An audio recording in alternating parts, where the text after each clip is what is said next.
All right, Shalom. Shalom. From GMS New Orleans camp, and coming at you with a quick lesson. But before we get started, we give all praise on the Yahweh Ba'ashem, Yahweh Shai Ba'ashem, Rakapadash. honors to the elders and apostles of the millstone. And shalom to the old for elect. Shalom. And today, we're just going to get into the healing creation going into captivity. And, we're just going to go straight into it. And Lord's will, it be edifying.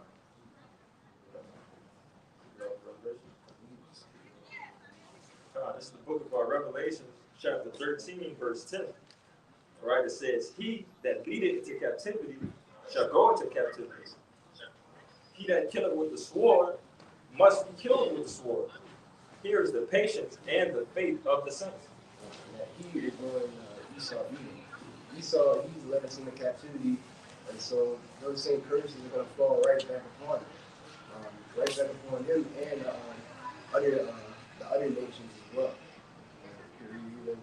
Come on. Revelation 13 and 10, it says that he that leadeth into captivity shall go into captivity. He that And we were led into captivity. We were led into captivity as a punishment before, but as it follows through. it says, "He that killeth with the sword must be killed with the sword." This devil, he's had rigorous rulership over us. He's done a whole bunch of wickedness, beating and oppressing our people as it is. But that same token is going to come upon him. If I could back you up, brother, the Lord is all about balance. All right, so we know that this devil that had his foot on our necks before. All right, and we know that eventually, through the scriptures, through prophecy, at the end, we're going to put him in captivity. We're going to put our foot on his neck. Trying to see the cloud nature overtaking you. Got him. But I got a precept for you. This is Zechariah chapter 2 and 8. It says, "For thus saith the Lord, Yahweh of hosts, after glory hath he sent me unto the nations which spoiled you. For he that toucheth you touched the apple of his eye." Israel, the whole nation of Israel, were looked upon as the Lord's apple of his eye. We're that precious sight in the Lord, and the apple of the Zechariah 2 and 8, it says, "For thus saith the Lord of hosts, after the glory hath he sent me unto the nations which spoiled you. For he that touched you touched the apple of his eye." And when you describe the apple of his eye, that means like most precious and prized possession. And that's what we are. The nation of Israel, we're looked upon as the Lord's precious jewel. We're the prized possession. So, it says, "He that touches you touches the apple of his eye." So that's what this devil has done. And there's a recompense. Yeah, you too. There's 2 Thessalonians chapter 1, verse 6. "Seeing it is a righteous thing with the Most High to recompense tribulations to them that trouble you." Say that again.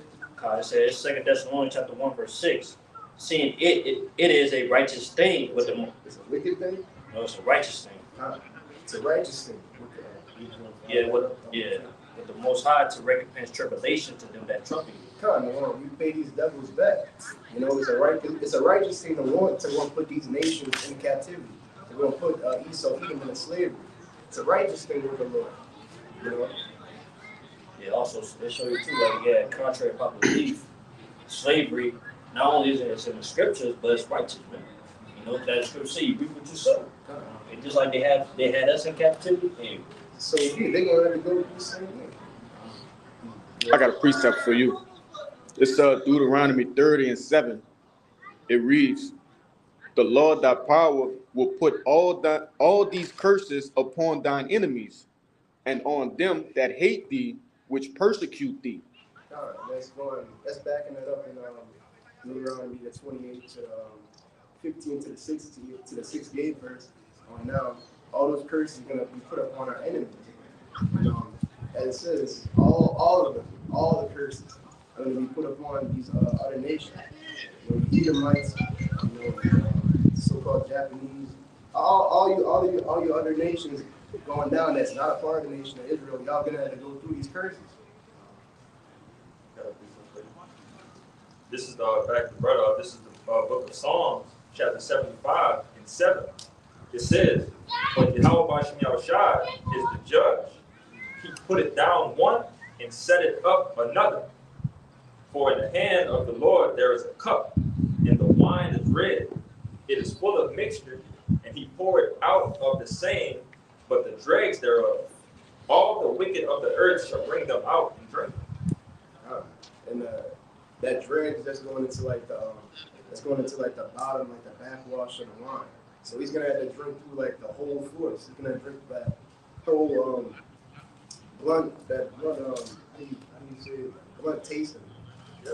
So yeah, he's gonna have to drink every ounce of slave juice. Yeah, you saying it right now. You know, going drinking the full cup of slavery. All right, and while he's drinking the cup of slavery, going into what you saying with the dregs, every last bit. You know how you drink something and you can pour it out and you can see that last drop. That drop won't happen because we're going to force them to drink that whole entire cup. All right, they're going to, everything that we know about, through the times of slavery, you could just say that times 2, times 3, times 4, Back that up. This is Jeremiah 49, verse 12. For thus said the Lord, behold, they whose judgment was not to drink of the cup have surely drunken. And art thou eat, shall altogether go unpunished? ? Thou shalt not go unpunished, but thou shalt surely drink of it. I'm just back on that precept going to that cup. Because it said those who was Israel who was not meant to drink of that cup, but yet we drink it though, man. For our iniquities, man. For all the sins we committed to the Lord. So how much man, these heathens, they gotta drink it too. If we have to drink it, they gotta drink it too. Also, when it said in verse 7, it says, but Psalm 75 and 7 says, "But God is the judge, he put it down one and set it up another." All right, so it's always been some type of ruling class. It's always been a nation that's been on top. All right, it's never been all nations ruling at once at the top. The Lord don't operate that way. All right, but it says that again, God is the judge. He put it down one and set it up another. All right, and brothers, hold on, let the hill, grab it down the hill. Jacob put it in the pretty much explaining this. That putting Israel on top, but all right, just the Lord putting another nation on top and bringing another one. This is 2 Ezra 6 and 7, and it says, "Then answered I and said, what shall be the parting asunder of the times? Or when shall be the end of the first, and the beginning of it that followeth? And he said unto me, from Abraham unto Isaac, when Jacob and Esau were born of him, Jacob's hands held first the heel of Esau. For Esau is the end of the world, and Jacob is the beginning that followeth." Jacob's hand holding forth Esau's heel, that's like represents Jacob pulling Esau to rulership, which is going to be also a role reversal. We're going to be put back into power.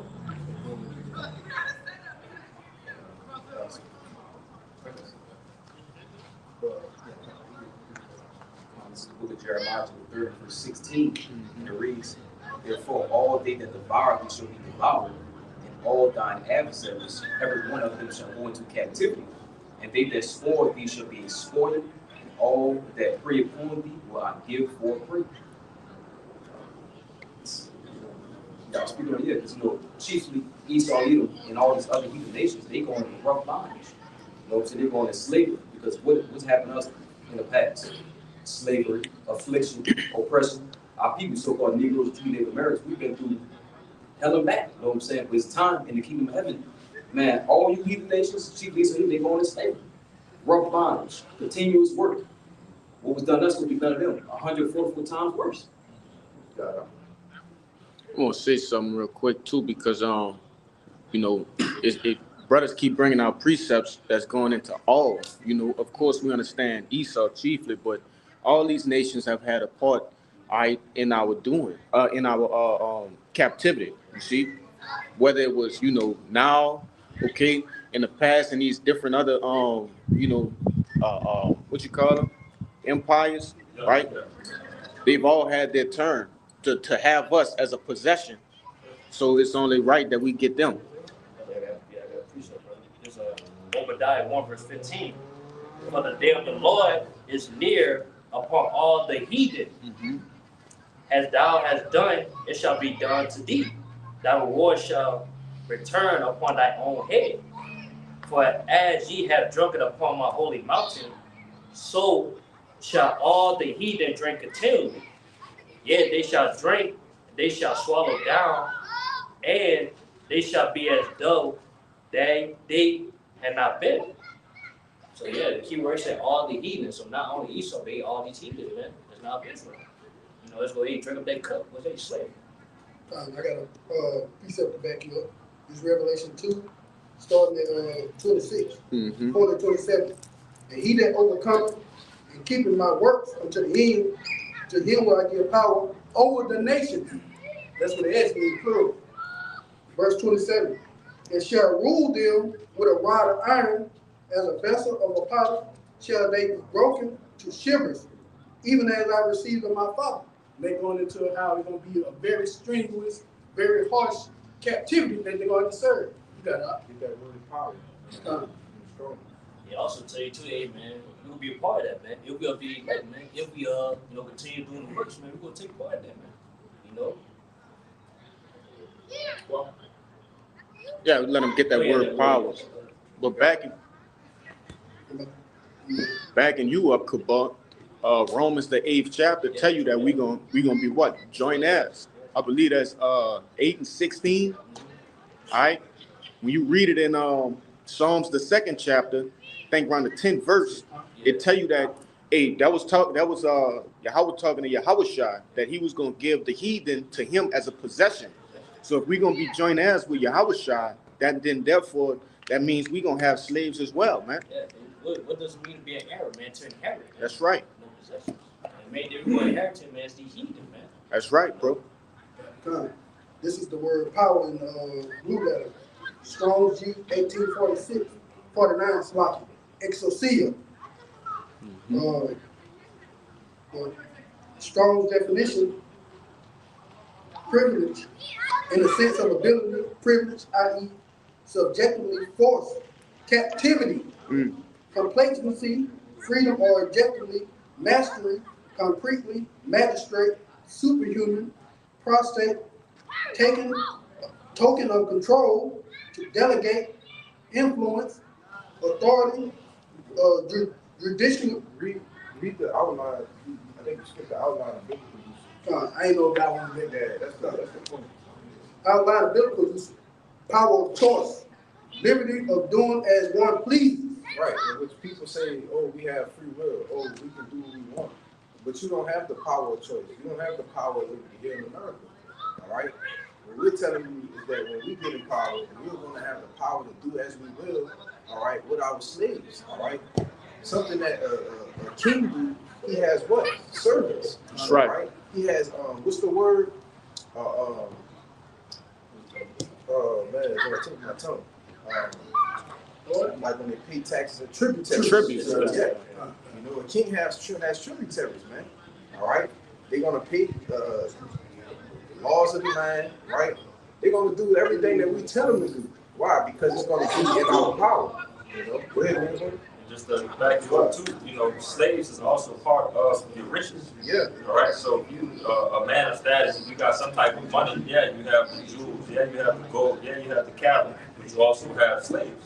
That's who do the work to keep everything, flowing how it needs to flow. And you reap the benefits of your slave. That's right.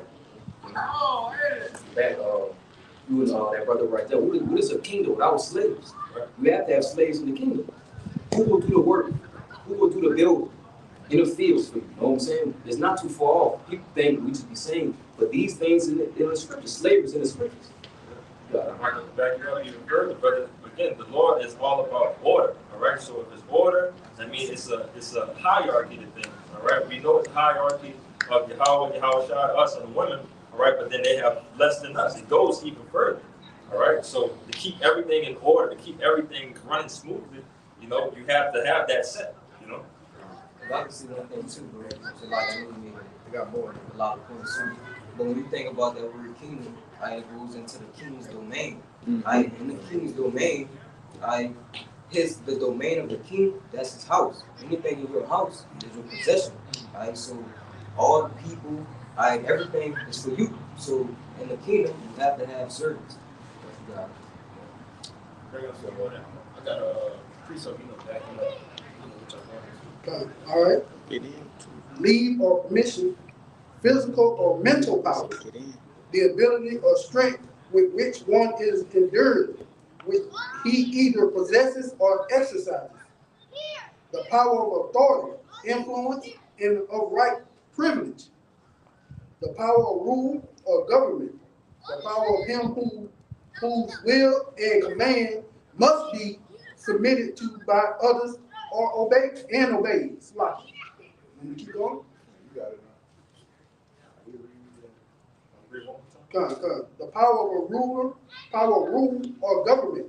The power of him whose will and command must be submitted to by others and obeyed.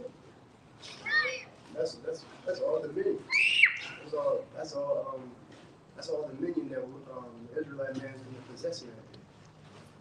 You know, be able to have whatever we want done in our own way. Can I say government in that definition? God. Yeah, we want that word government is a control of the mind. We have control of the people's mind. That's a valuable possession right there. You know? That's what we have, man. You know, that power to control. You know? I got a precept. This is Isaiah 60 and 11. I'm going to read on down to 12. And it says, therefore thy gates shall be open continually. They shall not be shut day nor night, that men may bring unto them the forces of the Gentiles, and that their kings may be brought. For the nation and the kingdom that will not serve thee shall perish. Those nations shall be utterly wasted. Yeah, and all those nations that don't want to serve us, all the other nations are going to be put to death. But, I want to say something too, because in the beginning, all right, that first verse you had read said that the doors will never be shut. All right, the gates. Okay, so in the kingdom of heaven, these nations are going to bring in their goods, their forces, right? Things of that nature, man. Whatever their land produces, okay, whether it's minerals, some sort of grains, food, whatever the case may be, you know, different spices, different scents, money.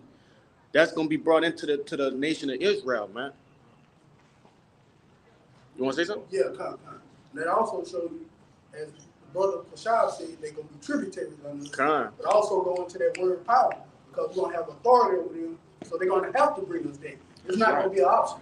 That's right. You know, just to also land back off the brother, it's not far-fetched. You know, these things you hear about slavery, you know, the first thing that really comes to people in their mind is us in slavery, you know, in the fields, doing this and that and the third. But what is modern day slavery right now?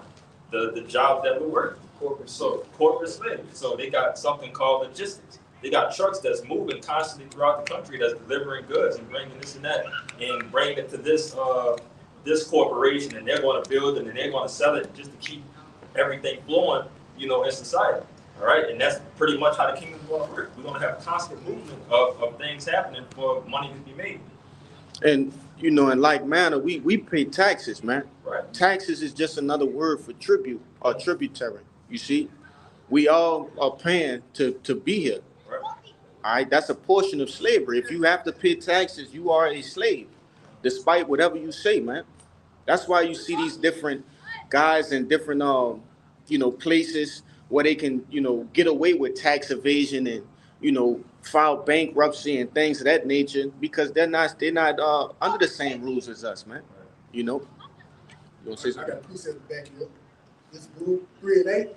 Behold, we are yet this day in our captivity. That's right. But thou hast scattered us for reproach and a curse, and be subject to payment, according to all the iniquities of our fathers, which departed from Yahweh our power. yeah, come. We're still stuck in America. We're still serving and then paying taxes for things and being tributaries in this hell. So we're still stuck in our captivity as it is today. That's right. Just back you up. And then also gonna be what they're gonna have to go through. They're gonna have to go through everything we go times 2. You got it out. This is Amos chapter 9, verse 13. Behold, the days come, saith the Lord, that the plowed man shall overtake the reaper, and the treader of grapes, him that soweth seed, and the mountains shall drop sweet wine, and all the hills shall melt. But the main point it said was, it said the plowed man shall overtake the reaper. Who was the plowed man? Us, the Israelites, man. Because we the one that's doing work, we the ones that's working, laboring. Just for who the reaper, the benefit of that's Esau. You know, but yeah, it's gonna come a time where it's gonna be a worker person, man. Well, hey man, they'll be farmer. You know what I'm saying? They'll be working. Yeah, they'll be towing the field, man. This is Isaiah 14:1, and I'm gonna read on down to 3.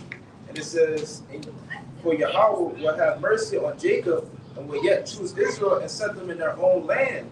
And the strangers shall be drawn with them, and they shall flee to the house of Jacob." And Don't break that down. this is Isaiah 14:1, and it says, "For Yahweh will have mercy on Jacob, and will yet choose Israel and set them in their own land." The Lord's going to set us back in the land of Israel. They've got them gutter rats out there right now. The Lord's going to give it back to us. And the strangers shall be drawn with them, No strangers going into the Israelite foreigners. and they shall flee to the house of Jacob. Verse 2, "And the people shall take them and bring them to their place, and the house of Israel shall possess them in their land of Yahweh for servants and handmaids, and they shall take them captives, who captives they were, and they shall rule over their oppressors." God, that's us taking over these heathen nations. You know, we're going to go and possess them. You read that again, Brother Bishop? God, let's start from the top. "And the people shall take them and bring them to their place, and the house of Israel shall possess them in the land of Yahweh for servants and handmaids, and they shall take them captives, whose captives they were, and they shall rule over their oppressors." We're going to have these heathen nations as servants. And we're going to be able to have that power to rule up over them as well. Full authority. Verse 3, and it says, "And it shall come to pass in the day that Yahweh shall give rest from thy sorrow and from thy fear and from hard bondage wherein thou was made to serve." We're going to be able to have rest. We're going to be in our heaven as it is. No, we're not going to be in which is a condition. So our whole role of verse is going to be changed. You know.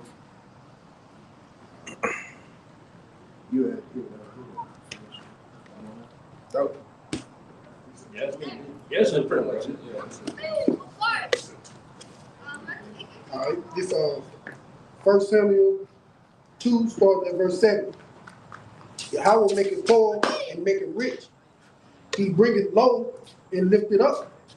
And that's showing how the Lord was the one who took us down to have us in this state that we in now, to where we're the poorest, we're the worst of the nations, as the other nations look upon us.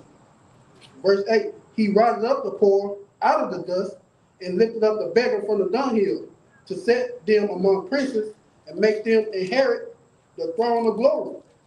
For these pillars of the earth are Yahweh, and he has set the world upon them. Can you speak on that? This scripture shows you how we're going to be taken from the bottom and be set up on top again when Yahweh kingdoms come in. You got it out. I got one. It's Sirach 10 verse 4. The power of the earth is in the hands of the Lord, and in due time he will set over it one that is profitable.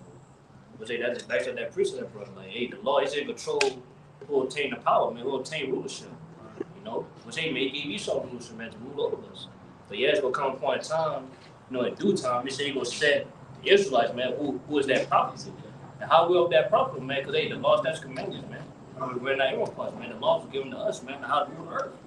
Well, it shows you who the person that's in power now is unprofitable. Yeah, unprofitable, man. You know, that shows you that the true children of Israel, the ones who's supposed to be ruling, are not ruling.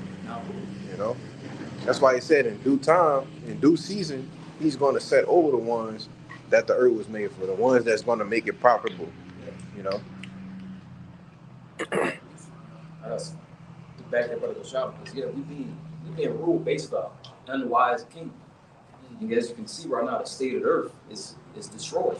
The food is defiled. The air is full of chemicals.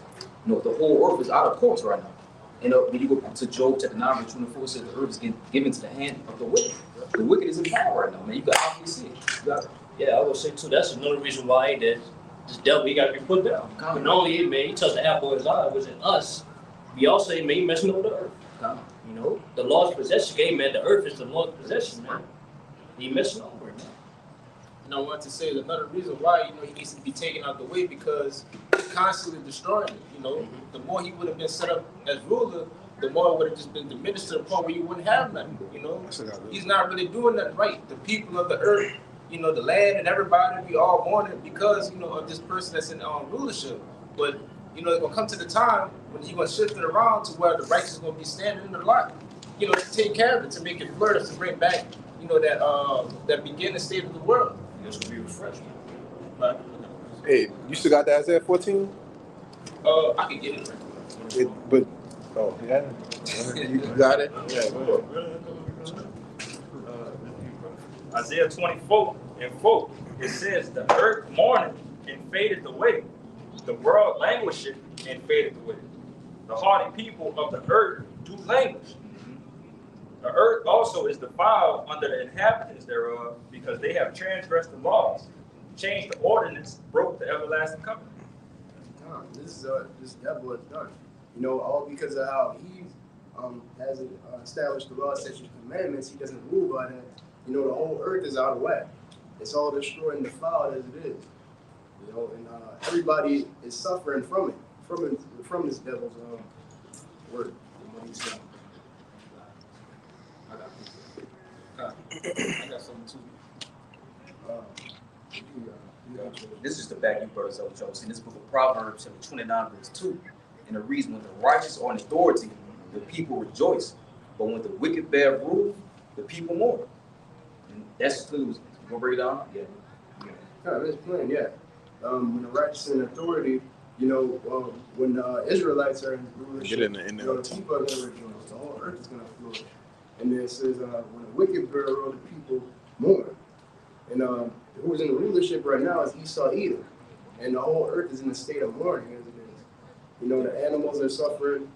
You know, the whole ecosystem, the plants suffering, everything's suffering because of this damn devil. See, I want to get that Proverbs, that scripture that's read, and you know, it's even barrel.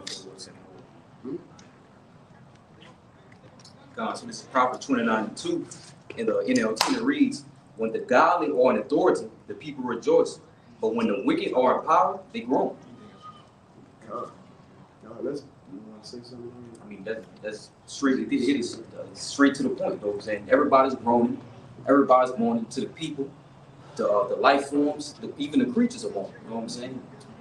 But even when you're in a state of mourning, you know, people mourn when they lose something. Yeah.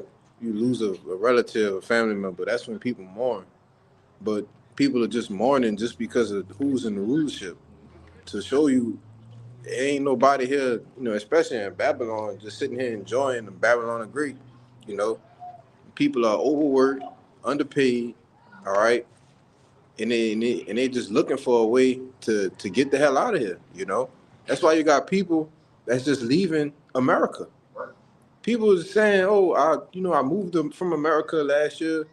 I never thought I would stay here this long, and I would never move back." You know, because they realize that this American nightmare is not what it seems. You know. Yeah. Yep. You got it. This is the book of Sirach, chapter 10. And I'm going to start at the...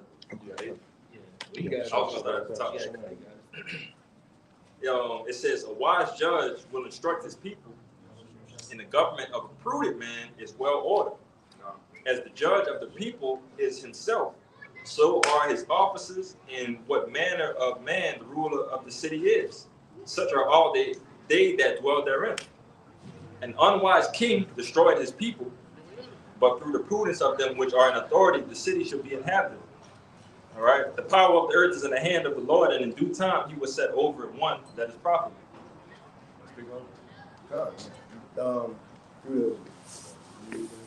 It's a lot to get off, but I'll start at 2. It says, as the judge of the people is himself, so are the officers, and what manner of the man of the ruler of the city is, such are all they that dwell therein. And this devil, he rules under a wicked vibration. So as it is, he's pushed that upon all the people of the earth, to where everybody just acts like a degenerate and just weak, and have immoral values in this world.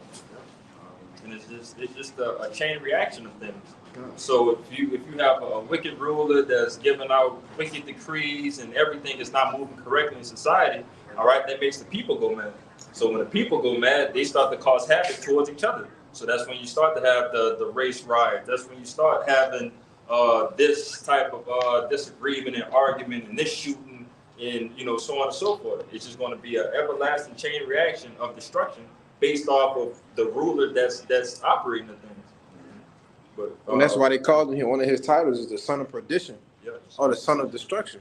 Because he can't, if he can't do no good to himself, how he gonna do good to others, or his people, his so-called people. Verse 3 says, an unwise king destroyed his people, but through the prudence of them which are in authority, the city shall be inhabited.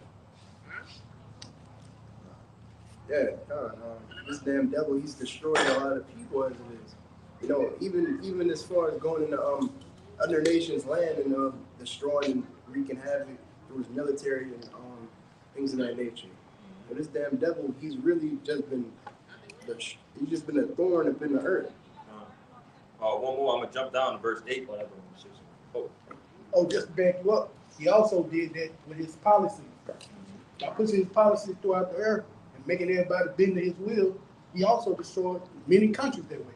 You got it out. Yep. I tell you that all nations are drunk off the wine of the philosophies of this damn devil. Yep. All right. But Sirach 10 and 8, it says, because of unrighteous dealings, injuries, and riches got by deceit, the kingdom is translated from one people to another. And because of this devil's wrongdoing, the Lord sees it fit to go and translate the kingdom unto us, in which it's going to be the Israelites that's going to be ruling. And we're going to have our fair share. We're going to go and set the whole world, the whole earth back in order, starting with Yahweh Shai to begin with. And if I could back you up, brother, all this really was truly, as we know, is a punishment for us, but it was also a lesson for us to know what not to do and how not to rule. All right, we got the perfect example of wicked bullshit. All right, in a way that you should never operate a kingdom. All right, and what happens when you stray away from the law, statutes, and commandments? All right, so now once we get into the kingdom and operate everything by the law, statutes, and commandments under the will of Yahweh Shem Shai, everything is going to be ruled correctly. And we're gonna appreciate it much more as well.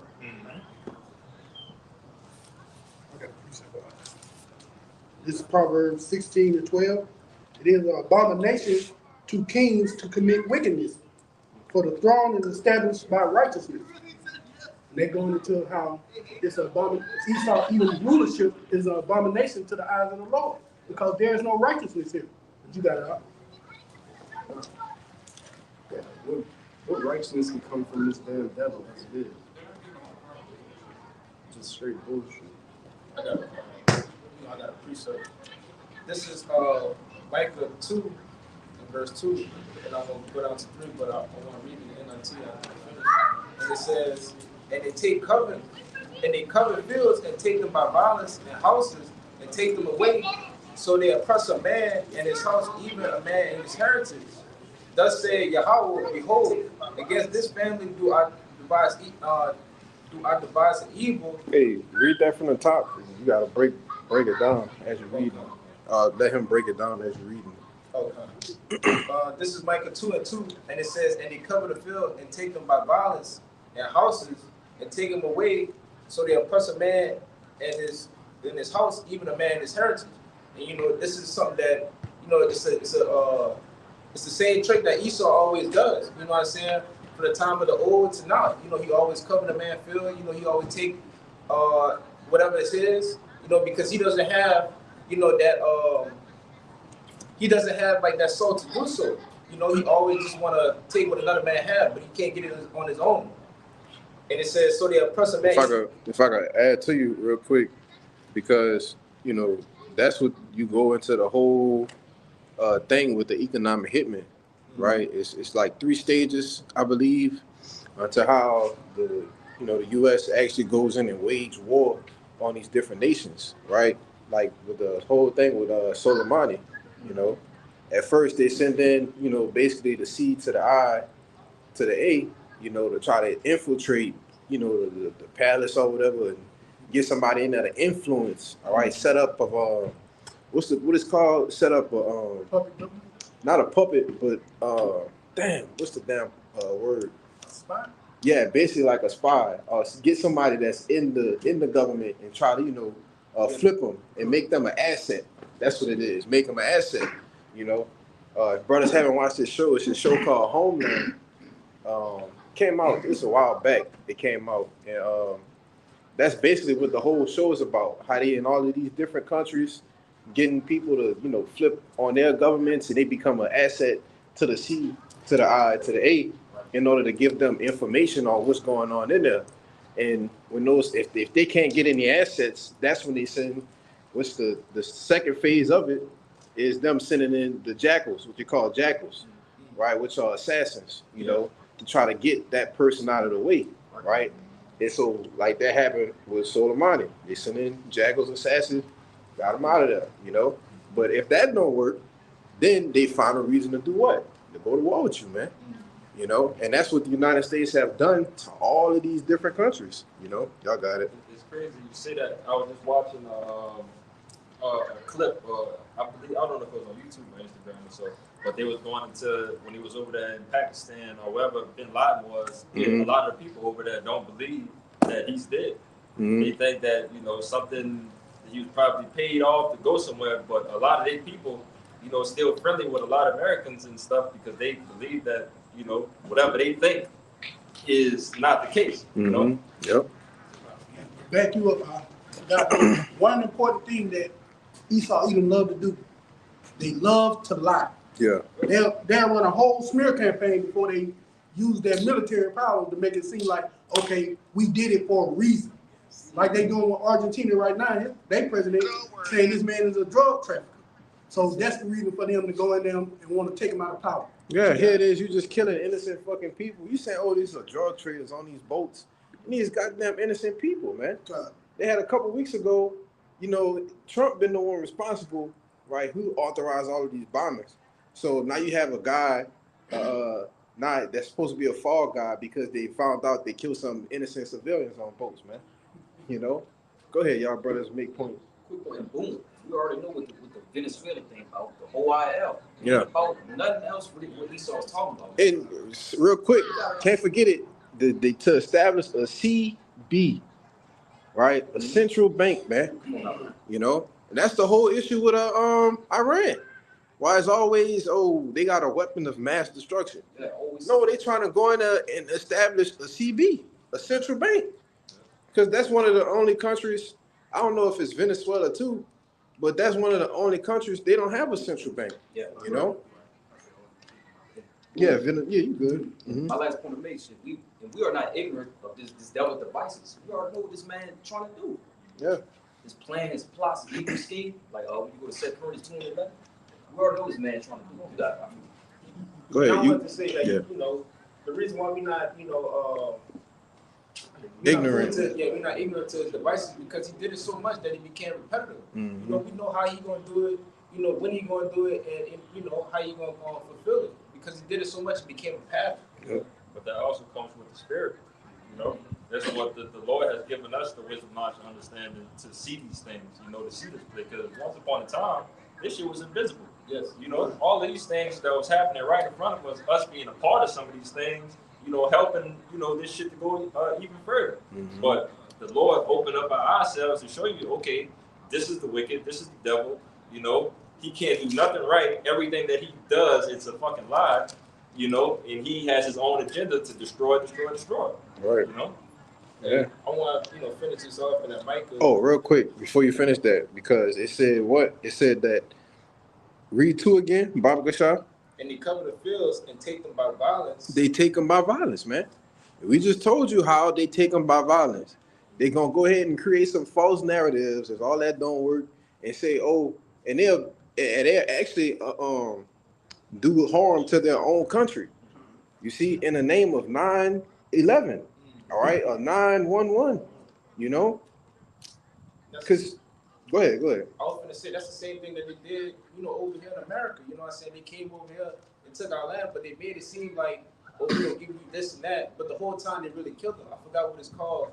The Trail of Tears. Yeah. But they forced them out of the land. They made them walk, through grievous, conditions. Starvation, health, sickness, and all that. And that's the reason why, it became how it is now. The land that we living in is all, by killing of the blood. That's it. Mm-hmm. Yeah, because I was gonna, before you finish that out, and that's that whole thing, right? With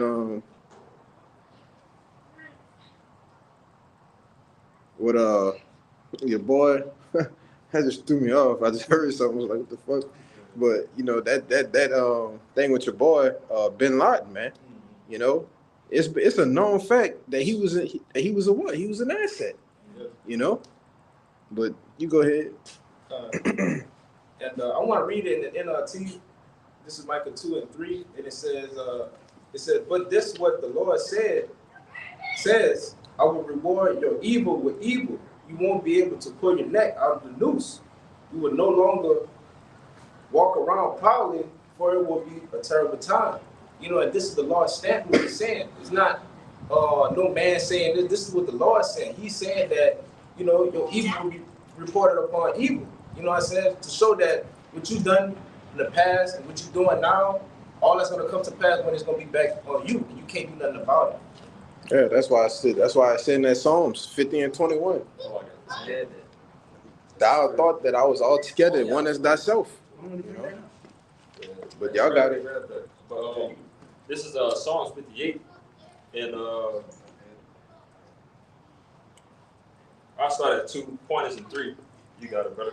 This is Psalms 58 and 2. It says, yea, in the heart ye work wickedness, ye weigh the violence of your hands in the earth. The wicked are estranged from the womb. They go astray as soon as they be born, speaking lies. Their poison is like the poison of a serpent. They are like the deaf adder that stopping her ear. God, from birth, this damn devil hasn't been right. It says you can follow that. You go back to that. Verse 3 says, Psalms 58 and 3, the wicked are estranged from the womb. They go. Yep. He's estranged from birth. No, you good. It says estranged from the womb. They go astray as soon as they be born, speaking lies. No so-called voodoo God, man. This damn devil, he's just lying. He's just lying his ass off from birth. This damn devil, he hasn't been right since birth. So, Yeah, his Google Gagas ain't right, brother. He said God and Gooey, he lying. That's motherfucking lying, man. Real quick. Jeremiah 13 and 23. Can an Ethiopian change his skin, or the leopard his spots? Then may ye also do good that are accustomed to be selected. I'm gonna read it one more time. Jeremiah 13 and 23. Can an Ethiopian change his skin, or the leopard his spots? Question mark. Then may ye also do good that are accustomed to do evil. and that's a rhetorical question. Ethiopian, he can't go and change his skin color, nor a leopard can't change his own spots. So this damn devil, he's just hardwired and set to be evil, be wicked, So it's in Esau's nature to be a damn devil and to be as degenerate as he is right now. And just to back you up, that's his role. All right, the Lord operates everything, how he wants to do, and he has people for their own purposes. All right, we could, we joke about it and we laugh, when he talks about the Ammonites, the Moabites, what was it, Moab being the wash pot? Yeah, Moab. The purpose is to be the wash pot, Israel's purpose is to rule, you know, at the end. And Esau's role is to be the damn devil, to That's be right. the wicked, to be the whipping stick, you know? That's why brothers always say, you know, this the perfect devil, man. Yeah. The Lord have him playing the role perfectly. Couldn't have been a better villain in the movie, Right. you know. Yeah. I got a precept, you know, pretty much. It's on that brother. What he want to do is on him.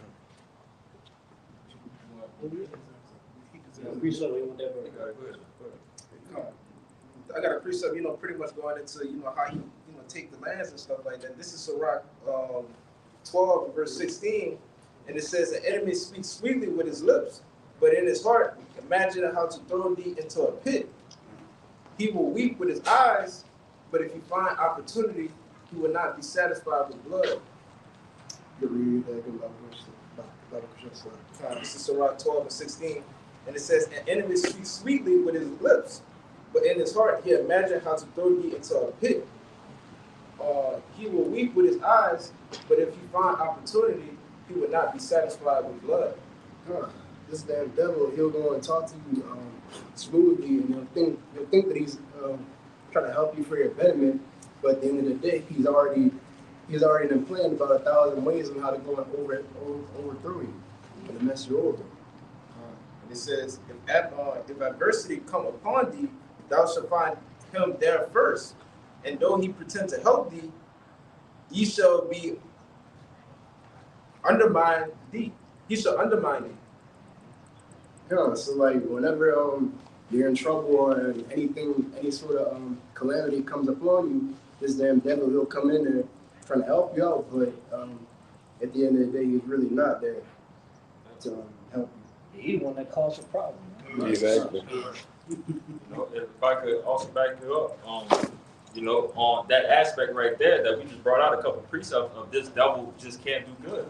Nothing a part of him can do right, you know. So again, you know, if it's ever somebody that's helping you out in any type of situation that's really, really helping you, it's probably not an Edomite, you know. It's probably somebody that yeah, most likely be a Jake, might be someone of another nation, but of a pure fucking devil, he just lies and think about meditate destruction all goddamn day, you know. Hey, don't it say in that same chapter where you at, Sirach 12, that he imagined a way how to overthrow thee or something like that?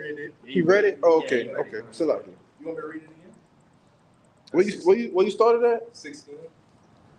Yeah. Back up the brother. Just read it again. Come on. This is Sirach 12 and 16, and it says, "And the enemy speaks sweetly with his lips, but in his heart imagining how to throw thee into a pit. He will weep with his eyes, but if he find opportunity, he will not be satisfied with blood." Come. You know, that's just exactly what he gonna do. And the whole time he's thinking of a way how I could get over on this nigga. The whole time. Sitting there, you hit your wallet in his pocket, but he's searching high and low for that mug. You know? We know, you know, examples of how you know you've been around a damn devil that you know, like he racist, you know, he don't like it. He's prejudiced. Yep. You could get the vibe, you could sense it, and you could see that we just don't connect it. So we just need to stop speaking. So that's how these devils operate. That's how you know when you're dealing with the wicked. Yep. You know.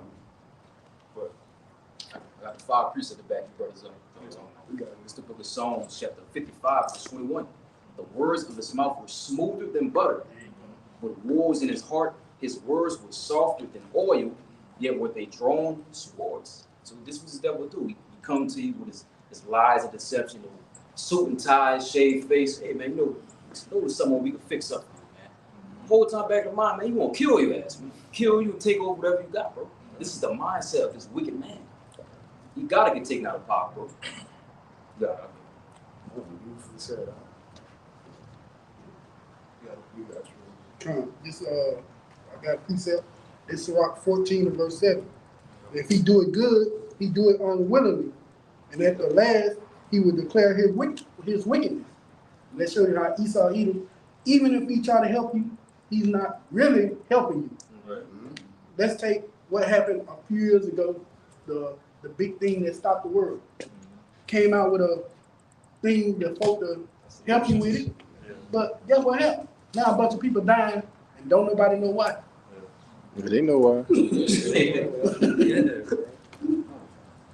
got it out. You got the solution in his back pocket. Before he bring you the problem, already got the solution. Right. And that was the first thing that popped in my mind when that situation popped off. It was probably within the first month of it that they was like, all right, we already got this. Yeah, we working on it. Like, what? You know, it's like, damn, that quick? Like, ain't this a new type of thing that been placed on the earth right now? How is a solution already, found this quick? That's crazy. When you back up, I say maybe 2-3 years before that, that billionaire, what's his name? The computer guy. Gates. Bill Gates. Gates. He came out and said, "Hey, we got to depopulate the earth." Yeah. Now all of a sudden, he the first one that say, "Hey, I got that solution for you." Yeah. So why would you take something from a man that already told you, Right. "I don't want all y'all here"? Yep. I got a precept for you real quick. This is the book of Habakkuk, chapter 2 and 2. It says, it's like 2 and 4. Habakkuk 2 and 4. It says, "Behold, his soul which is lifted up is not upright in him, but the just shall live by his faith." God, yeah. Esau's soul within him is not right. His spirit is not right within him. So no matter what this devil tries to do, whether it be good, which there is no so-called good Edomite, there is no good Edomite as it is. He's just being a damn devil. He's just wicked. It's in his nature to just be wicked and do wickedness. It says, verse 5, "Yea, also because he transgressed by wine, he is a proud man, neither keep it at home, who enlargeth his desires as hell, and is as death, and cannot be satisfied, but gathered unto him all the nations, and heapeth unto him all the people." So this damn devil, he can't be satisfied, no matter what is given to him, no matter what he tries to steal and take. He can never be satisfied, and he's just always gonna be a damn devil, as it is. Someone that's always shedding blood and being wicked. We can see, and the scriptures tell you that his objective is to be as the Most High. Yeah. He wants to be above the Most High. If he says that he wants to be the Most High, again, he would never be satisfied with that. He's going to look for the next best thing to be the best thing, which is not going to happen. You can never beat the Most High. You can never beat him. You can't beat him. Yeah, just back in this devil, he got a God complex. Yeah. He think he's about to achieve immortality with AI, with this high-tech technology. You know what I'm saying? We already know what all roads lead to MOTV. Yeah. He wants total control. He wants to be the Most High. You can't do that, Esau. You just can't. Yeah. And the way that the Lord got this devil operating, so far, if we wasn't hip to his plan, he's doing a good job at it.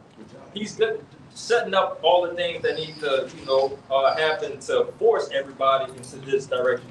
This devil is doing a really, really good job. But again, the Lord, this is the Lord's sword, and the Lord is operating how he wants it to go. But again, his plan is going to be forward.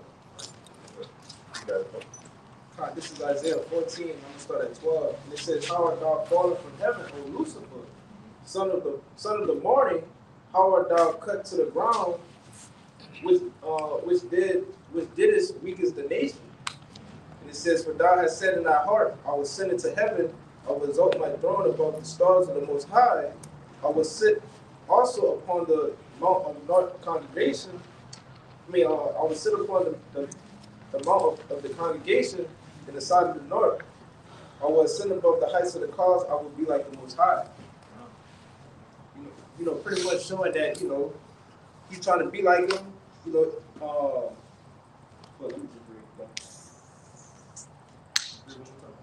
this is Isaiah 14 and 12, and it says, "How art thou fallen from heaven, O Lucifer, son of the morning star?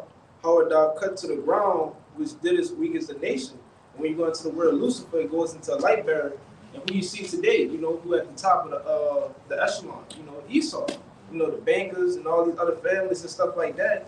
That's pretty much what it's going into. And it says, power dog cut to the ground, which did weakens the nation. You know, you can see that the kingdom slowly falling down. You know, that did pollute the nation with its philosophies and the strong drinks. And it says, "For thou hast said in thy heart, I will ascend into the heaven. I will exalt my throne above the stars of the Most High. I will sit upon the mount of the congregation in the side of the north." You know, going into, you know, how he, you know, he built his throne up in the side of the north. You know, that going into America, you know, is on his throne like the Most High. And it says, "I will sit above the heights of the clouds, and I will be like the Most High." And he's being so prideful that he tried to come out with this, what is it, technocracy? Technocracy. Yeah, technocracy. You know, to try to elevate himself. You know what I'm saying? To try to escape. You know, and become immortal. Got the satellites, got, you know, what they call the Big Brother. Big Brother. System, Yep. That has, you know, his eyes everywhere. He can see everything going on at the same time. And that's all gonna lead, you know, to his big old chip, man. That, you know, the MOTB. That's the thing that he's really trying to push out the most, so you can have full domination, full control over everybody in the population of the earth. Yeah, but again, what does that sound like? All right, if you got satellites, if you got the Big Brother going on, and you know you got control, and you want everything to be forced your way, like you said, that's that God complex. Mm-hmm. He wants to know everything that's going on, and he wants to exceed that. Yes. You know, with wickedness. Very powerful. You're very powerful man. Yep.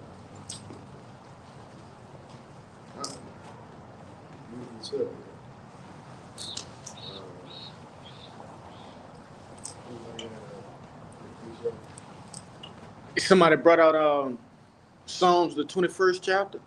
Y'all brought that out? I think it's what verse 9. You know where I'm going at, huh, Bayan? Yeah. Go ahead, bring it out. Yeah, this is Psalms 21, and point is in 11, but I'm gonna start at 9. Come on. It says, "Thou shalt make them as a fiery oven in the time of thine anger. The Lord shall swallow them up in his wrath, and the fire shall devour them.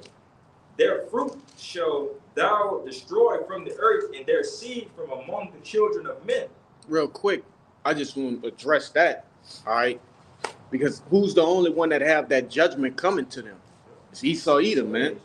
All right, just to set the tone of things, I understand it right there that that's Esau Edom gives you the understanding of what it's finna go to in verse 11. Go ahead. Verse 11 says, "For they intended an evil against thee. They imagined a mischievous device which they are not able to perform." So going into that technocracy, which did you found some information on that, Azaria? I heard you looking for it. I ain't got off of now. All right, All it means, the techno, it just means goes into the technology, right. and the crossy goes into a rule or a dictatorship. That's right. So it's gonna be a rule or something dictated by tech guys. Hence is why you see this guy Trump, you know, has invested $500 billion right in the AI.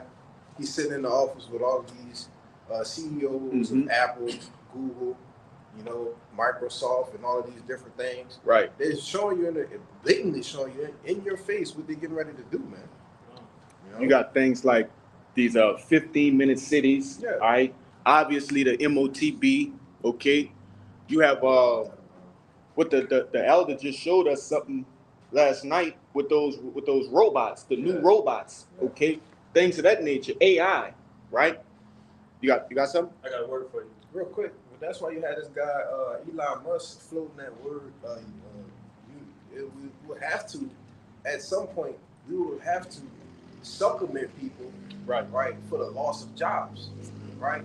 Which is why it's something that's never happened ever in the course of history in America. You have more people getting fired and laid off than people actually being hired. That's right. Showing you what they're trying to push, a universal basic income, man. Right, and that's not happening just here. It's happening across the globe. That's right. You know? Go ahead, buddy. Real quick, this is exactly what brother's going into. It's something called the Fifth Industrial Revolution. Yeah. Beautiful. All right.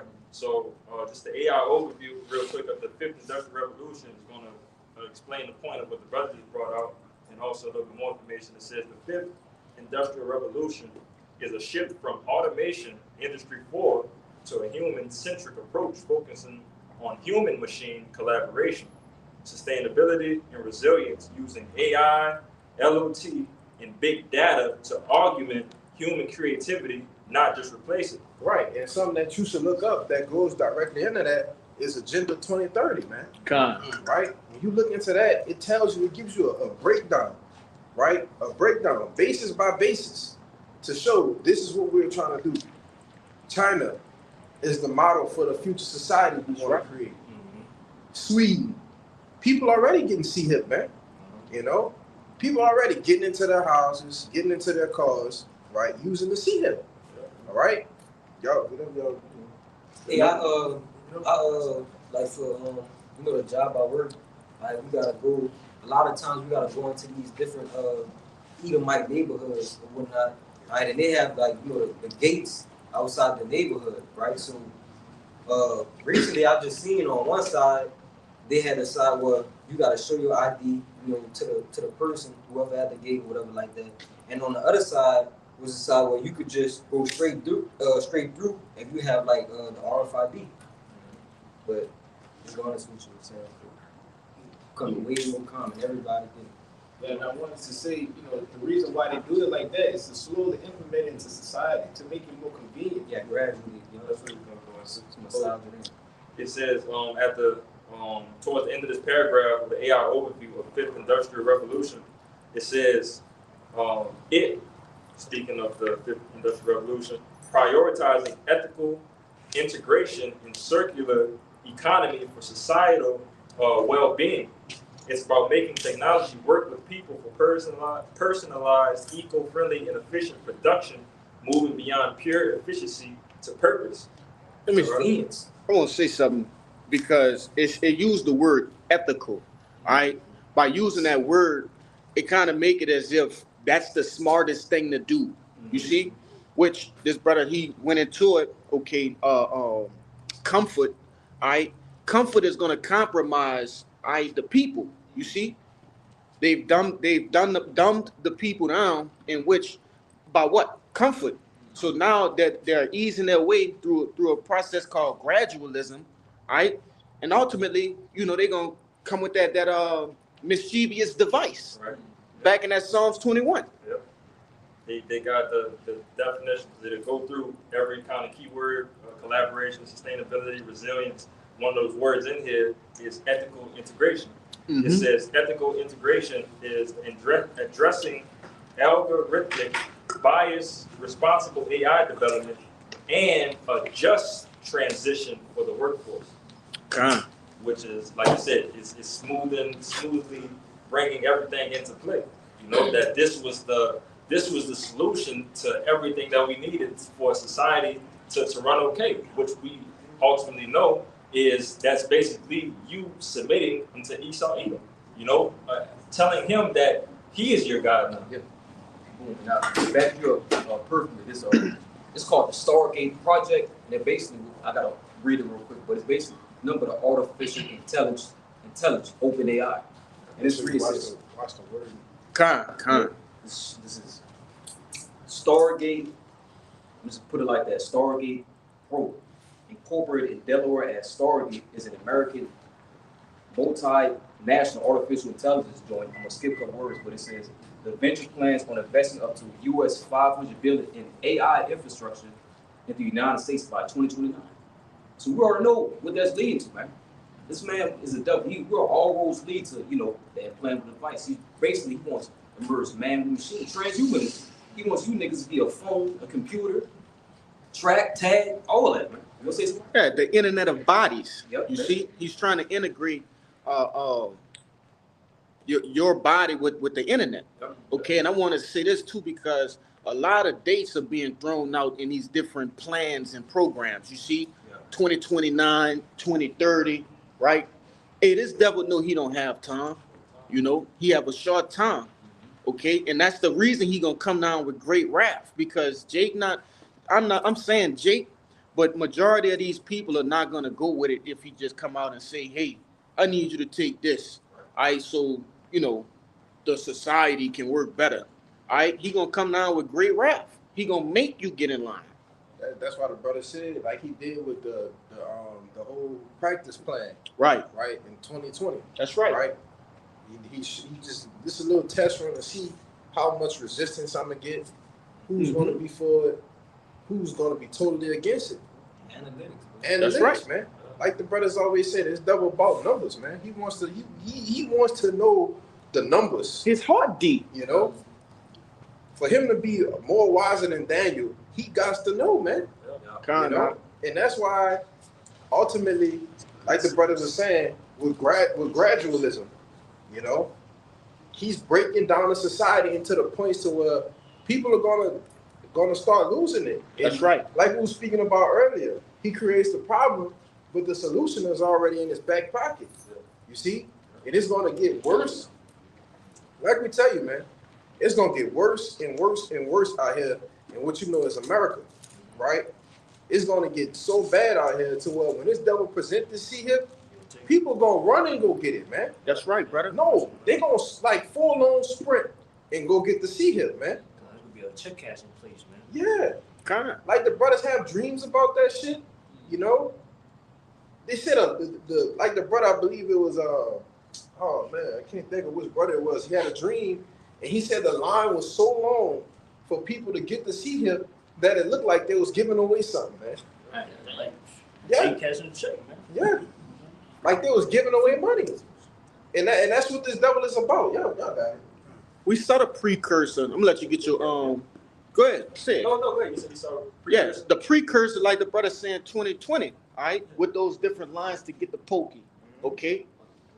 Shit, they was giving away shit, literally, to get the pokey. So how much more when you have a famine in play, okay, a pestilence in play, People are Right. rioting, wars, Right. civil wars in the streets.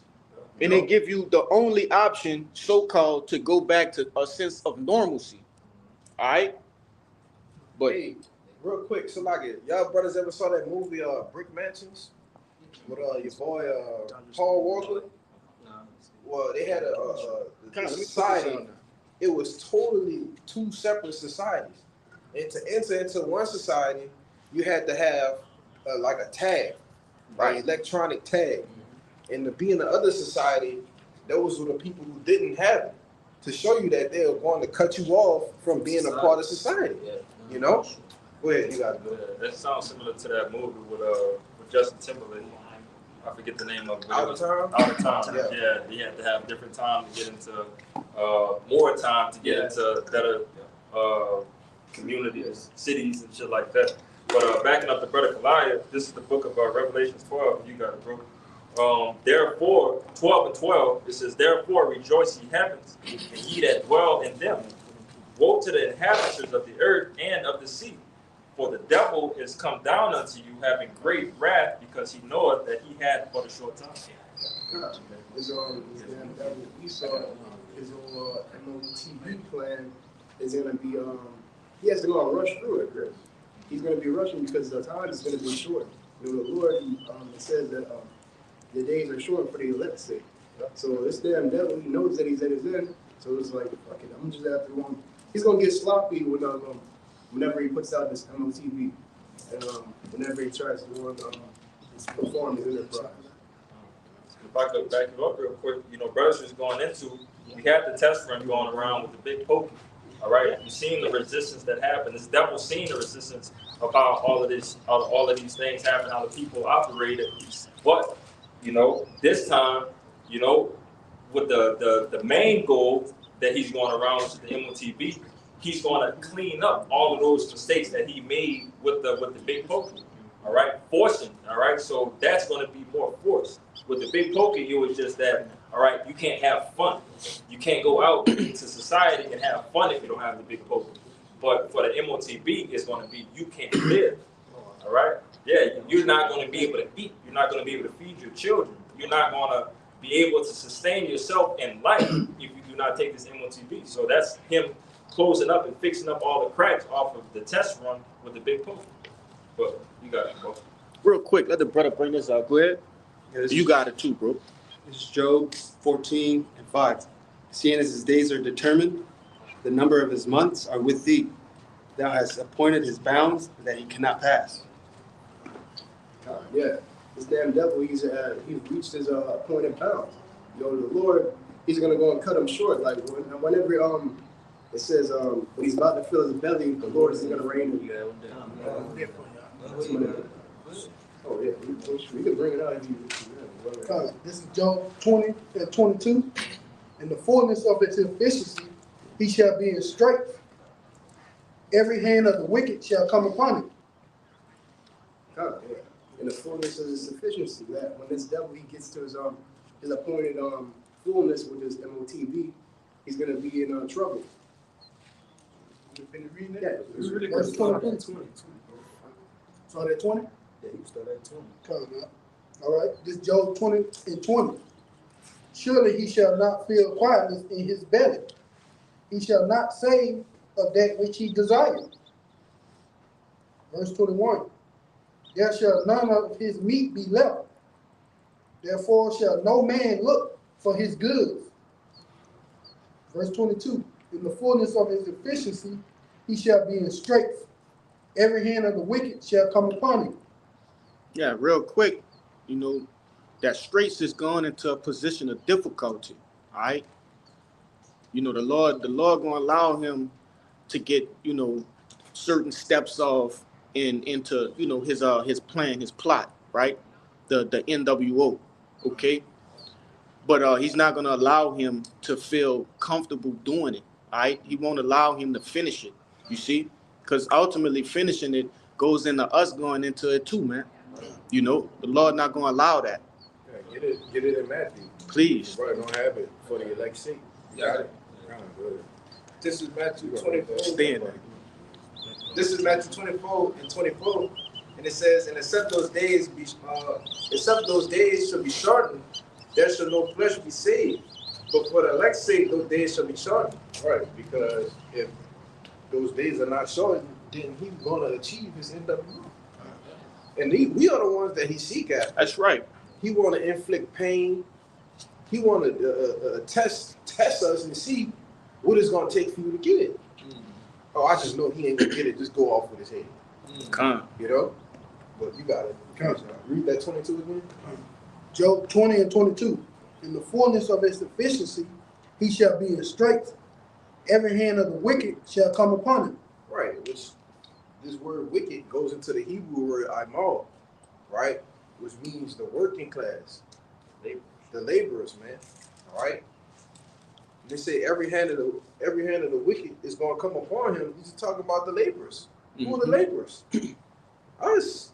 We're the so-called middle class, the poor. All right.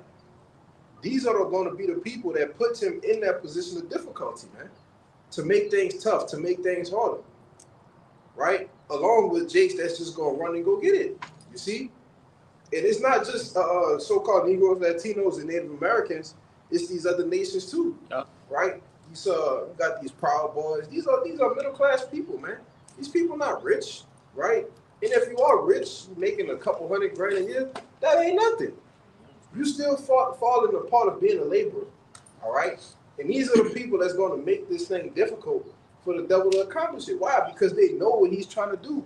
It's a lot of people in the know yet, you know? And if I could say, to back you up, and it's not going into, that's, you know, mostly Jake. Yeah. Most of these people is these other nations, predominantly Esau Edom, bro. Yes. Them middle-class Edomites, low-class Edomites, hey, they understand through wherever crack in the grapevine they got their information from, that, hey, they're a part of this NWO and not on the better half of it. Right. They on the receiving the end, low end. you know? Mm-hmm.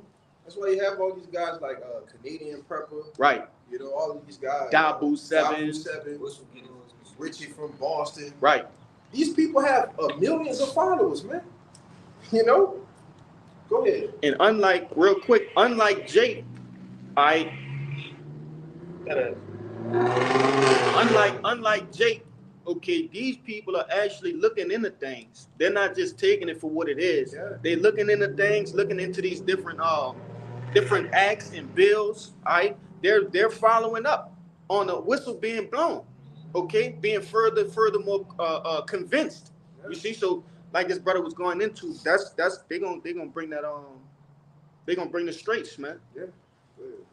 Just to back y'all up, because for years, for generations, the Edomites have lived deliciously in this country. Now you trying to cut that off and say, hey, you just like that black man that you hate so much. Hey, they not gonna go for that. That's why you see him on TikTok now, whining and crying. Oh, well, what I'm gonna do? I can barely pay for lunch.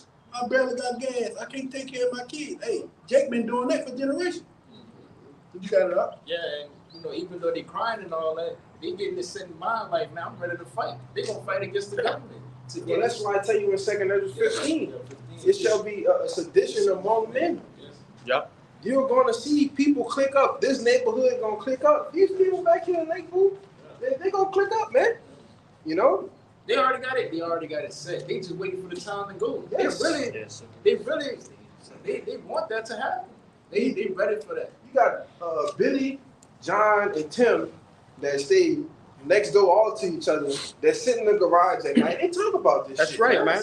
They buy each other ammo, man. You know? Go ahead, somebody, bro. I just gotta, speak on my testimony that I've spoken to you, brothers. One of the guys that I was in the service with, we had doing a 24-hour shift with each other, and we just in there talking. And he mentioned that, yeah, man, I have my neighborhood set up. These words, I have my neighborhood set up. I have enough weapons and ammo to supply my entire neighborhood just in case the government shuts down. Yes. And brother, this happened long before the C-19 COVID and the C-19 slacking. And I think this probably was like back in 2018, 2019, but their mind is always towards this of like mass chaos and destruction going on, and they have the solution, which is their weapons. Yeah, there's a guy, back you up, I used to work with white, older Edomite. You can say it like that, older Edomite. Maybe in his like late 40s, early 50s. His name was Dave. Classic Edomite. This motherfucker, around the time of when everything was, closed, right? He would say, yeah, man, he'd come out and talk to me. He said, yeah, man, because, it was a lot of speculation and around that. I didn't know about the truth at the time, but I was getting into like figuring out, what's going on. And I got all these conspiracies in my head, and he's a conspiracy nut. Yeah. So we used to run it about all this different shit. So it got to the point to where he was comfortable with telling me, he was like, yeah, man, look, I'm gonna tell you, I'm gonna be honest with you. I got so much shit in my garage that I can supply a private militia. Yeah. This is what and this is just regular. You walk by him in the store, you wouldn't think nothing, But it's Jake that don't know shit, man. They go so deep, even to the point of one of these dudes explained to me, right, when they come to try to take our weapons, this is how you bury it. Yeah. This is how you put this seal right here on top of this so the water won't get into it, and so on and so forth. And that same guy that I was talking about, that 24-hour shift, he's the one that when we was kind of speaking of knowing of all the equipment to need to break into houses, to break into car doors and so on and so forth. Like well knowledgeable of all these situations of mass chaos. But that's the mindset that they all been on, and Jake is just not even just getting on it. Jake's still oblivious to whatever's going on in his surroundings. Jake worry about Diddy and 50 Cent. Yeah. That's what they worry about. Yeah. That's why I tell you that, the scriptures say, my people are led to the slaughter as a flock. Yeah. As a flock to the slaughter, slacking. Roughly paraphrasing. That was it, yeah. That was it? Unless y'all want me to go to 23. Yeah, you could keep. They got. Yeah. You got it. You got it. But like 27. This is Job 20 and 23. When he's about to fill his belly, Yahweh shall cast fury of his wrath upon him. All right, what happens when you're about to fill your belly, man? That's when you find that peace. You're satisfied. All right, I don't need to eat no more. But it's saying when he is about to, meaning he ain't gonna get that feeling of satisfaction, man. That's right. He ain't gonna complete his NWO. Yeah, last bite. Yeah, go ahead. It says when he's about to fill his belly, what? Yahweh shall cast his fury of his wrath upon him. Yeah, the Lord gonna cast his fury of his wrath upon him, right? And that's how we know that the MOTB has to be made mandatory, has to be implemented, right, in order for Yahweh Shai to even crack the clouds. You see? Go ahead. It shall rain it upon him while he is eating. Verse 24. he shall flee from the iron weapon and the bow of steel, and shall strike him through. Right, it's going into ultimately just the nuclear destruction, man. Con. You know, the bow of steel. That's when these missiles crack the clouds, and it's gonna strike them through, man. You see? Go ahead. And it is drawn and coming out of the body. Right, which goes into the silos. Keep going. Yea, the glittering sword coming out of his gall, terror upon him. So that's going into the silos with the nuclear missiles. When the glittering sword is a missile, man. All right, Job didn't know what the actual missile was back then. You see, so when it comes out of the you hit the button, you know, then you're gonna start seeing it fire up, right? It's telling you what's going to happen, right after this devil is trying to accomplish his NWO. When it comes into this is the head of it, right? This is the end of it. You say something? Yeah, because that glittering, all right, what does glitter do? It flicker, right? It sparkle, it glistens. All right, when you look at an actual missile being shot off, that fire, the thrusters of the flame, all right, are gonna flicker. It's a constant flickering sensation, should I say? All right, and that's what he, you know, that's how he described it. That's why I was liking it to stars too. Because it flickered. Keep going. Come. Verse 26. All darkness shall be hid in his secret place. Right, which goes into Esau, Edom, his treasures. All right, all this shit gonna be totally destroyed, man. All the things that he's trying to heap and keep unto himself, these things are gonna be totally obliterated, man. All right, especially here in America. Go ahead. A fire not blown shall consume him. It shall go ill with him that is left in his tabernacle. Right, which goes into the nuclear fission, man. All right, when you don't need fire, man, that's how you know the Lord was dealing. Get out Isaiah 54, man, in 16. That's how you know who the Lord was dealing with when He created these scientists, right? Abraham, Esau, you know, Robert J. Oppenheimer, you know, what's the forget the other one, the German. I forget his name. Man, can't think of his name. I'm out of kid. I said Oppenheimer. No, they got another one. It's another one. I said Abraham Esau. It's a crazy name. It's a crazy I know what you're talking about. But read that part again. Okay. Verse 26. A fire not blown shall consume him. It shall go ill with him that is left in his tabernacle. Right, and when you don't need any oxygen, all right, in order for a bomb to just totally dissipate a landmass, that's what you call next level, man. That's what you call something that ain't nobody on the planet Earth can do. At least they got Yahweh Bashim Yahushua making them do it, man. His name, Adam, man. His name was Sergei Koliv. Yes. However you say the last name, yeah, Sergei. Yeah, and when you go into that movie, Oppenheimer, they show you the hours, the time that it took for these devils to get it down to a perfect science. That's why when he seen it, he said, "Man, look, I'll be coming to destroy your worlds." That movie was like 3 hours. Bro. Yeah, it's very boring too. You know, but Jake watch it, you know, to add it to the scriptures, man. You know, brother got the Isaiah 54. This is Isaiah 50. Yeah, it's 16. 16. It says, "Behold, I have created the smith that bloweth the coals in the fire, and that bringeth forth an instrument for his work. And I have created the waster to destroy." Ooh, got it for now. This is Isaiah 54:16. It says, "Behold, I have created the smith that bloweth the coals in the fire, and that bringeth forth an instrument for his work. And I have created the waster to destroy." Lord, He created the person that created these little missiles and bombs, and sent the smith to destroy. Yeah, basically going into like the Lord, He's created these. He set up these like scientists that want to create the missile and to come up with them. So it's really going to be Esau's, which is really going to be in Esau's demise at the end of the day. Yeah, just to back you up, exactly what you just said. That's part of prophecy. The missiles are part of prophecy.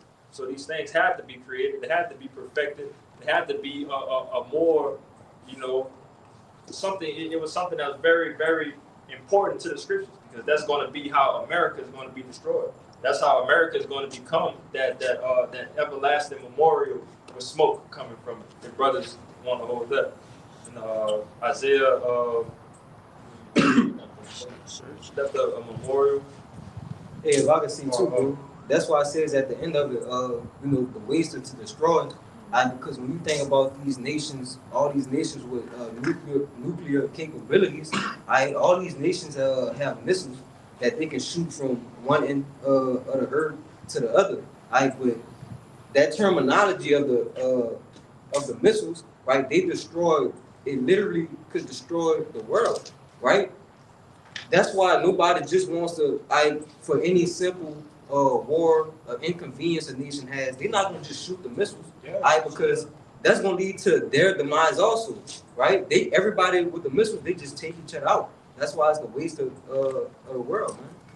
That's why he said, I have become the destroyer of worlds. It was spiritual when he said it. Yep. He knew that it ain't going to be no more wars after this. Man, whoever Somebody, pressed I'm about to say, somebody get that in Isaiah the 9th chapter. Yeah, but make your point, bro. Slack it. No, because he knew, look, this is it. That's it. Whoever pressed the button and one go off and boom, detonate, man, it's over. That's it. Go ahead, bro. All right, this Isaiah chapter 9, verse 5.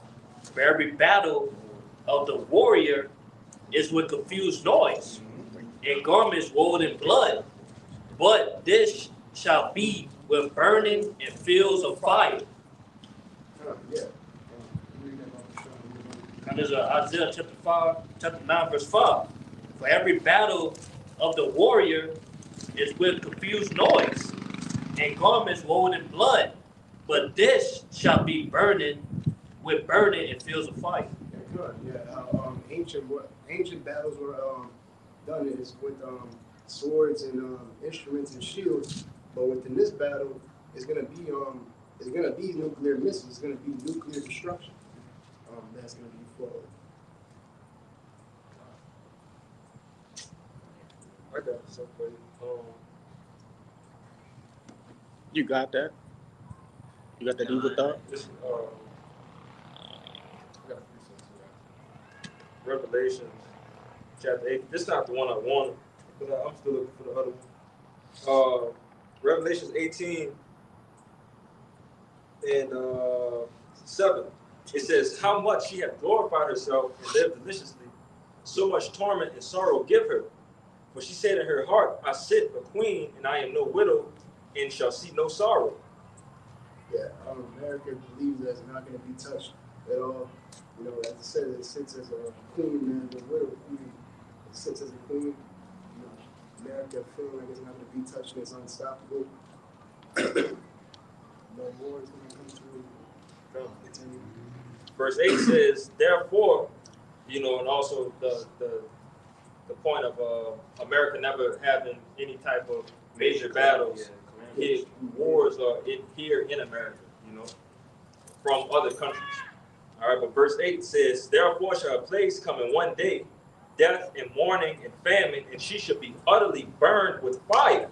For strong is the Lord thy power who judgeth her. America's gonna be like literally wiped out and decimated by that nuclear arsenal. The same thing that this devil has been pulling these nations with. The same thing is gonna be his demise. Verse 9 says, and the kings of the earth who have committed fornication and lived deliciously with her shall bewail her and lament for her when they shall see the smoke of her burning. Yeah, these other nations, you know, they're gonna be devastated when America's burned up, you know, because they're not going to be able to trade, they're not going to be able to come back and forth over there as it is, because this whole place is going to be burned. It's going to be destroyed. Verse 10 says, standing afar off for the fear of her torment, saying, alas, alas, that great city Babylon, that mighty city, for in 1 hour is thy judgment come. God, and all it's going to take is literally 1 hour for the Lord to go and destroy this place. And for it to be completely burned up. I had that research. Come. It's Zephaniah chapter 1 verse 18. Neither their silver nor their gold shall be able to deliver them in the day of the Lord's wrath, but the whole land shall be devoured by the fire of the jealousy, for he shall make even a speedy riddance of all them that dwell in the land. This is Zephaniah chapter 1 verse 18. Neither their silver nor gold shall be able to deliver them in the day of the Lord's wrath, but the whole land shall be devoured by the fire of his jealousy. For he shall make even a speedy riddance of all them that dwell in the land. Yeah, your riches is not going to save you in that day. The Lord is going to make a speedy riddance. He's going to literally burn and decimate America as a whole. He's going to burn this place up. This is Isaiah 34 and 4, and it says, and all the hosts of heaven shall be dissolved, and the heavens shall be rolled. Hey, start at 1. This is Isaiah 34 and 1, and it says, come near, ye nations, hear, and hearken, ye people. Hearken. Yeah, hearken, ye people. Let the earth hear, and all that is therein the world, and all things that come forth of it. For the indignation of Yahweh is upon all nations, his spirit upon all their armies. He hath utterly destroyed them, he hath gathered them to the slaughter. Yeah, and that's what we doing now. All right. That's what this, a part of this ministry is too, allowing these heathens to know their judgment. All right. That's why we preach about the destruction of Babylon the Great. Okay. In the uprising of the nation of Israel, man. All right, through Yahushua, then 144,000 in the elect, man. Okay. Go ahead. And it says, their slain also shall cast out, and their stinks shall come up out of their carcasses, and the mountains shall be melted with their blood. So, you want to say something on that? I was going to say, when you go into the word mountains, it goes into their into the governments, and it says they should be melted with their bloods. And that's what's going to happen. It's going to be a great slaughter in that time. And I won't say this too because it said the Lord had indignation to their armies as well. All right, the different armies, that's gonna fight in the Valley of Jehoshaphat, Yehoshaphat. Okay, hey, all of those, the Lord coming to take all of that down, man. All right, all these other governments, and set up His own. You see, and how do you take over a government by destroying their armies? You see. Go ahead. Verse 4, and it says, and all the hosts of heaven shall be dissolved, and the heavens shall be rolled together as a scroll. It's going into that whole mushroom cloud. Describing it. It's going to be rolled together in a big nuclear fire. And it says that all the hosts of heaven shall fall down, and the leaves fall off from the vine, and as a fallen fig from the fig tree. And it says, for my sword shall be bathed in heaven. Behold, it shall come down upon Idumea and upon the people of my curse to judgment. God, that's literally Esau's judgment. That's literally the plague that's going to be put upon the earth. These nuclear missiles, these silos. It's going to be ultimate destruction of America. And Idumea, that's talking about Esau, man. Going to the Greek, that's what we're going to say evil. And when they say his sword shall be bathed in heaven, that means those missiles, they're gonna go into the Shemayim, man. Lower orbit space, and then return back into the earth. Okay. Go ahead. And it says the sword of Yahweh is filled with blood. It is made fat with fatness, and the bloods of the lambs and of the goats, and with the fats of the kidneys of the rams. For Yahweh have a sacrifice in Basra, and a great slaughter in the land of Idumea. And what that sacrifice consists of, man, everybody that's left here in America, to perish and burn. You see? And it says, and the unicorn shall come down with them, and the bullocks with the bulls, and their land shall be soaked with blood, and their dust made fat with fatness. Yes, that's always what happened in Basra, which that represents America. The Basra, that was city of Edom, man. It was at war the majority of Edom today, man, in America. Go ahead. And it says, for as the day of of Yahweh's vengeance, a year of recompense for the controversies of Zion. You know, this is going to be that day that, you know, Yahweh will recompense all the nations, you know, that done us wrong. And it says, and the streams thereof shall be turned into pitch, and the dust thereof into brimstones, and the land thereof shall be burning pitch. It shall not be quenched, night nor day. The smokes thereof shall go up forever, from generation to generation. Or that was, yeah, That's what I was looking for. from generation to generation shall lie waste. None shall pass through it forever and ever. And you know, that's what's going to happen to America when that time comes. You know, it's going to be like a land waste. It's going to be smoke, but it's not going to be forever. It's going to be for a time period whenever it's done. It's not going to stay, you know, burned up forever. That place is gonna be, like the brother said, a memorial. Yeah, You know, they're gonna be a perpetual place, all right, for Israelites to know, all right, this is how not to rule a kingdom. Okay? This is how this is what the Edomites ruled their kingdom, and this was the recompense. Yep. You see? I think that's it. They say something about the Arabian pitch tent, or that's in another precept. That's it. Khan. Nah, it's in I think Isaiah, but we're gonna get a couple more precepts, and, you know. Yeah. That's it on that. Get the precepts, bro. Go down the line. Go down the line. Go ahead. Yeah, get the Ezekiel. The Isaiah 13. 13. Yeah. I was telling you about with the animals. Oh, the doleful creatures and things of that nature. I got it. Oh, You got it? yeah. Oh, bring it out. God, this is Isaiah 13 and 19. It says, Start at 18. yeah, 18. Isaiah 13 and 18, it says, their bows also shall dash the young men to pieces, and they shall have no pity on the fruit of the womb. Their eyes shall not spare children. And what are the bowls? Missiles. Joe? Bows? Yeah. Oh. My bad. Brother, it's the missiles. Gotta be Talking sure. about arrows. Gotta talking be about sure. bows. You ask me. You know, when you talk about bows and arrows and prophecy, brother, that's talking about missiles. Majority of the time, you know. When they say that bows shall dash the young men to pieces, bro, when these missiles hit, pieces of people gonna be eviscerated in a matter of seconds. You know? Go ahead, Al. You gotta think, imagine just a regular bow. What a regular arrow is to pierce you, it just pierces you.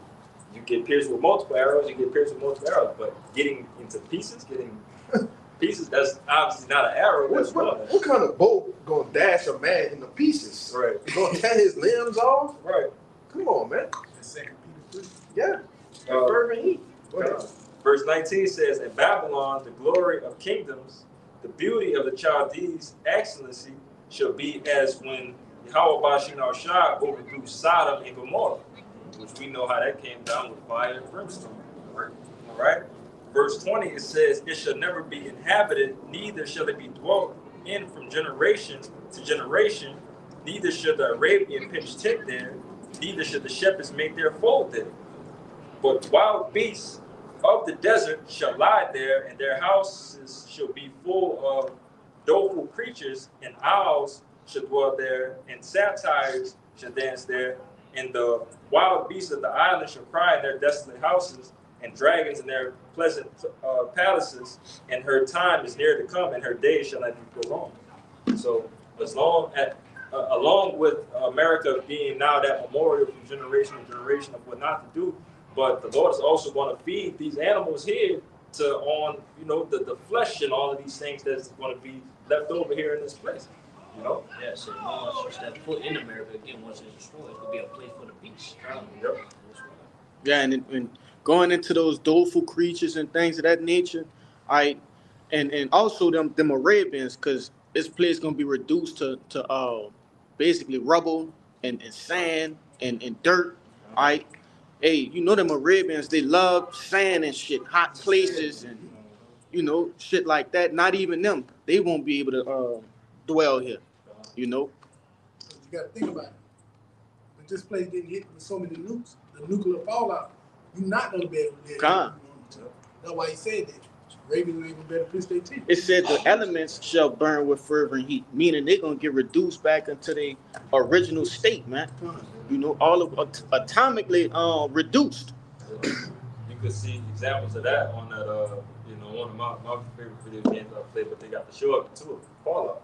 Yeah. So you see Fallout, you know, when people that came out from under the bunkers, you know, everything is straight desolation. They got, you know, animals and stuff that was hit with mutation from, you know, from the nuclear impact and all that. But, you know, that's definitely some brothers to watch if they ain't never watched Fallout before. Yeah, and they ain't gonna have no bunkers that could withstand the missiles too. Just to clear that up. Right. Fucking gonna get baked like a turkey in there. Yeah, that was it. He still got some. You get it? You got one? 1, 2, 3, you got something? Yeah.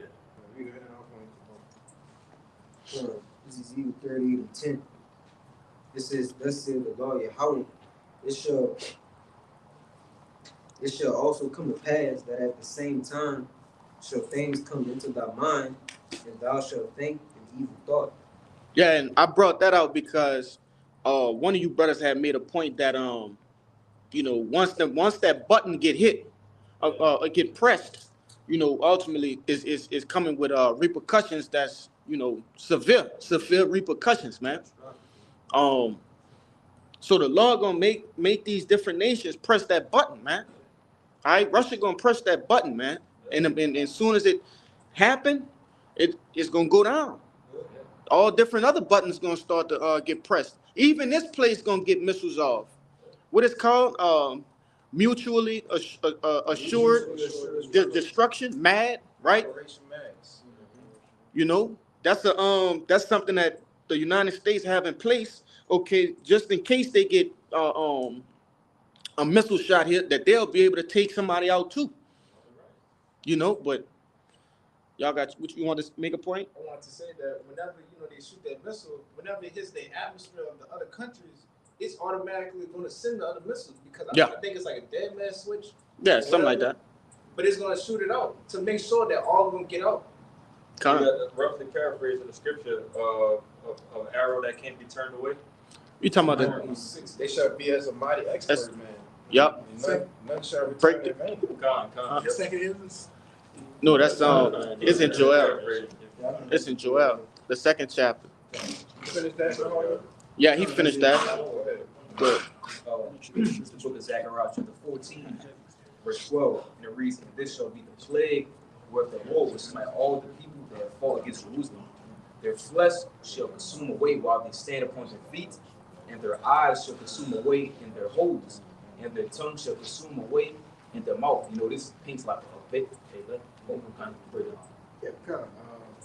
That's like you was about to say, the word that you were about to say.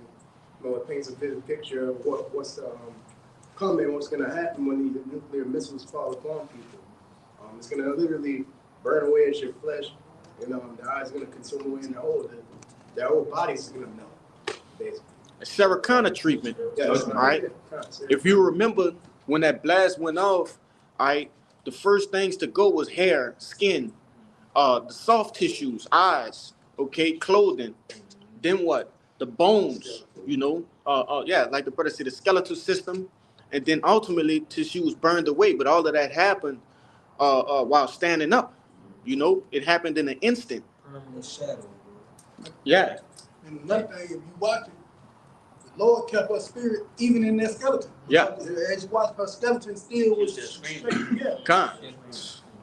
They show that with the pictures and stuff with Hiroshima and Nagasaki. Yeah, Nagasaki. Yeah, they show you all the ashes and, you know, the shadow that the brother said that's on walls and stuff of people that burned up right there. And even if you wasn't hit directly, you know, the people around it was just having that radiation poisoning, you know. So it was very, you know, it was a very, you know, sad time. What that is in Isaiah Con. 23. I got it. This is 2 Peter chapter 3, verse 10, and it says, "But the day of Yahweh will come as a thief in the night, in the which the heavens shall pass away with a great noise, and the elements shall melt with fervent heat. The earth also and the works that are therein shall be burnt up." Pretty much going into, how the nukes are gonna do, America in that time. Read it again and then break it down. This is 2 Peter's 2. Yeah, this is 2 Peter's chapter 3 and 10. It says, "But the day of Yahweh will come as a thief in the night, in the which the heavens shall pass away with a great noise, and the elements shall melt with fervent heat. The earth also and the works that therein shall be burnt up." Yeah, all the elements and everything's going to be literally completely burned up in this place. So that's going into the nuclear missile capabilities. Everything's going to be burned up in America. And I wanted to say it's going to happen so fast, it's going to catch people unexpected because, everybody going to have their own time, they're going to have fun and stuff like that. I was about to say days ago. Yeah, like days of Noah, they're not going to have the care in the world, but whenever it happens, they're going to be shit out of luck. They're going to be running, screaming and stuff like that, but at that time, it's just going to be way too late. That was it. Yeah, that was it. As Malachi chapter 4, verse 1. "But behold, the day cometh that shall burn as an oven, and all the proud, yea, and all that do wickedly shall be stubble. And the day that cometh shall burn them up, saith the Lord of hosts, that it shall leave them neither roots nor branch." And that day, that's literally World War III. When Armageddon happens. The Lord said it says it's going to leave America neither root nor branch. So this whole place is going to be burned up and obliterated and set ablaze when all is said and done. You in here now?